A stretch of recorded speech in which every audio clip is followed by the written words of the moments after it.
Quotes from Philosophers of Ancient Rome. If you have overcome your inclination and not been overcome by it, you have reason to rejoice. I'm never less at leisure than when at leisure, or less alone than when alone. If you have a garden and a library, you have everything you need. Advice in old age is foolish, for what can be more absurd than to increase our provisions for the road the nearer we approach to our journey's end?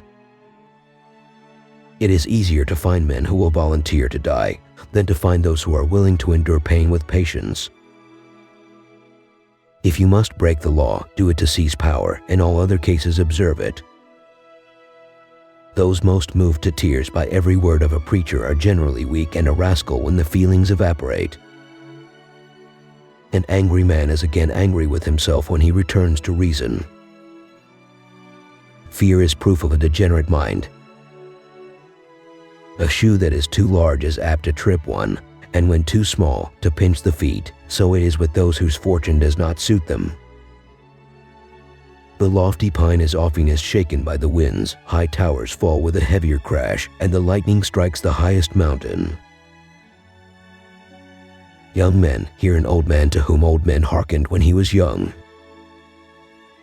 Rome has grown since its humble beginnings that it is now overwhelmed by its own greatness. Every new beginning comes from some other beginning's end. There is no such thing as pure pleasure, some anxiety always goes with it. Say not always what you know, but always know what you say. The first and greatest punishment of the sinner is the conscience of sin. Hope is the pillar that holds up the world. Hope is the dream of a waking man. The gods conceal from men the happiness of death, that they may endure life. I have often wondered how it is that every man loves himself more than all the rest of men, but yet sets less value on his own opinions of himself than on the opinions of others. The universe is transformation, life is opinion. Another one of the old poets, whose name has escaped my memory at present, called Truth the daughter of time. We find that the Romans owed the conquest of the world to no other cause than continual military training, exact observance of discipline in their camps, and unwearied cultivation of the other arts of war.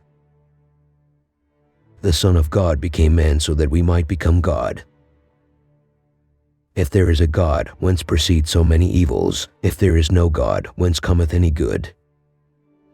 If you liked the video, like and subscribe to my channel. Write which quote you like the most. Now before you is another interesting video. I advise you to watch it too. Goodbye.